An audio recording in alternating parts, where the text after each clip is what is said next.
como é que eu faço para tirar esse som. Pronto. Vamos lá. Olha, o capítulo 1 ele fala sobre esse paradigma de computadores em todos os lugares. Agora nós temos computadores pessoais, laptops, smartphone, internet das coisas. Então esse é o ponto que eu já falei. Muitas coisas que antes eram feitas de fórmula digital, de fórmula analógica, agora é feita de forma digital. Por exemplo, as câmeras. Antes as câmeras eram com filmes e que você precisava ir revelar. Hoje nós temos câmeras digitais junto com os smartphones. Antes você lia jornais de papel, agora você lê jornais digitais. Os pagamentos antes eram feitos com dinheiro de papel, agora os pagamentos são eletrônicos. Inclusive nós temos visto nos últimos anos aí uma revolução recente nos meios de pagamento com Pix no Brasil, né?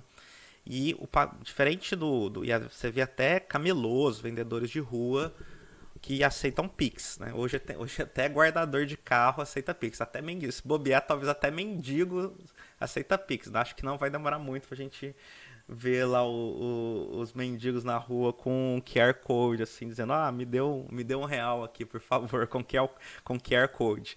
Não duvido que a gente vai chegar nesse nível, viu, gente? Se já não chegou aí, né? E eu tô desatualizado. E qual que é a diferença da digitalização dessas coisas aqui que antes eram feitas de forma analógica? Para o que nos interessa aqui, como cientistas sociais, a principal diferença é que isso tudo deixa um rastro. Isso tudo produz dados, né? A câmera de filme não produzia dados assim, por exemplo, que hora que foi tirada a foto, o georreferenciamento da foto, quem tira a foto, mas as fotos digitais têm isso daí nos chamados metadados. Os jornais têm registros sobre quem entrou para ler, que horário que entrou, sabe, quais são as notícias mais lidas, as notícias mais comentadas, etc. E os pagamentos também, né? E isso você passava dinheiro de papel de cá para lá e isso não ficava guardado quem pagou quem, né? Agora, com os pagamentos digitais, tudo isso vira banco de dados. E esses bancos de dados podem ser analisados para produzir valor, por exemplo, e também ciências sociais. Então, essa digitalização produz um rastro, aquilo que é chamado de rastro digital, e isso pode servir para desenvolver teorias sociais. Então, tem que lembrar toda vez o nome do rapaz aqui, né? Salganik. Então, Salganik vai falar: a quantidade de informações no mundo está aumentando rapidamente. E mais essas informações são armazenadas digitalmente, o que facilita sua análise, transmissão e integração. Todas as informações digitais passaram a ser chamadas de Big Data, né? Então esse termo aqui é um termo muito comum, é um termo que está na moda, né? Um chamado buzzwords, né? Que são esses termos da moda, que é o Big Data, que é literalmente o dado grande, essa enorme quantidade de informações que está sendo gerada. Além disso, a gente está observando a explosão do acesso aos computadores. Muito provavelmente essa tendência vai continuar no futuro e a transição para a idade analógica ainda está em andamento, ela não está completa, ou seja, nós estamos ainda começando no início de uma nova era, no que se refere pelo menos a esse ponto dos dados. Bom, e o Salganik ele vai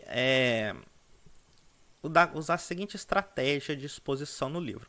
Ele vai falar: o melhor lugar para começar a estudar como que a gente faz pesquisa social na era digital, que é o subtítulo do livro. Ele vai falar que o melhor lugar para começar é falar sobre o desenho de pesquisa. E o que é o desenho de pesquisa? O desenho de pesquisa é como você conecta perguntas, eu acrescentaria perguntas de pesquisa, né, a respostas, que são as teorias.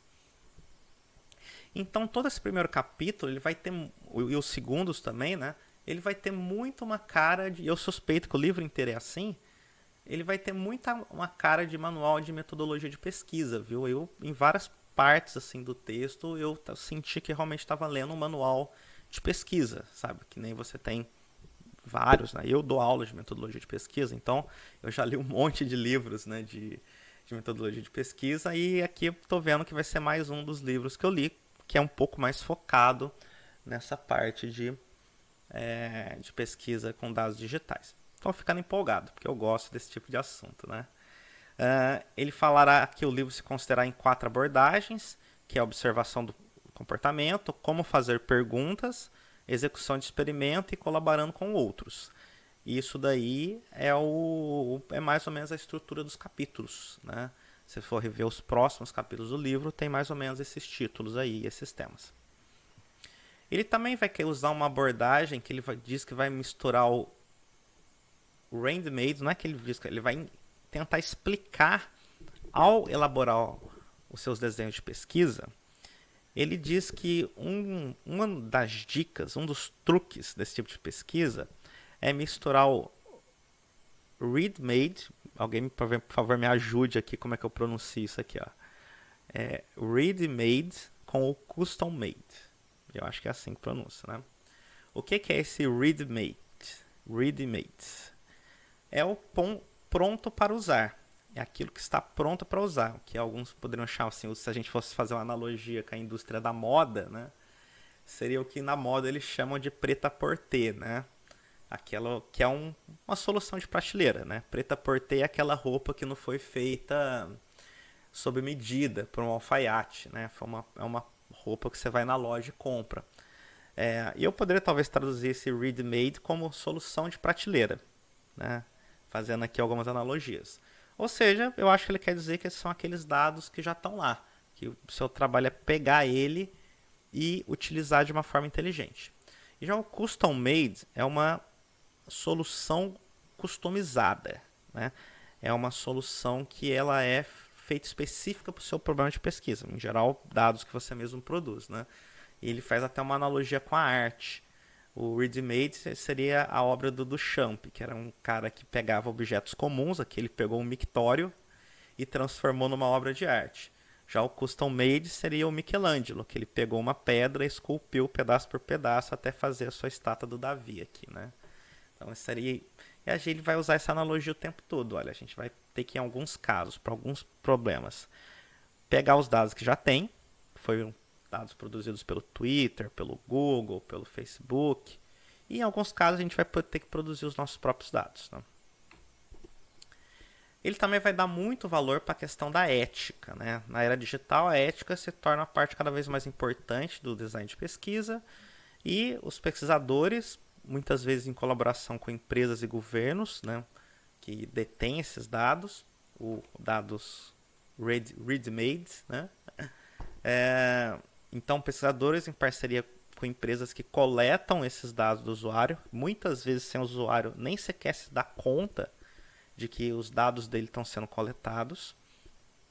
A pessoa ali está fazendo aquela coisa totalmente secreta, indiscreta, achando que ninguém está vendo, e na verdade você tem um monte de gente sabendo o que você está fazendo, o que você está procurando aí na internet, nos sites, no celular, tudo mais. E isso vai fazer com que os pesquisadores tenham um poder crescente sobre os participantes de pesquisa, o que fatalmente leva a muitos problemas éticos, né? E eu acho que sou daquelas pessoas que acham que em pesquisa a ética tem que ser levada de forma extremamente séria, extremamente rígida, porque a gente está colocando a credibilidade não só nossa pessoal, mas também da própria ciência.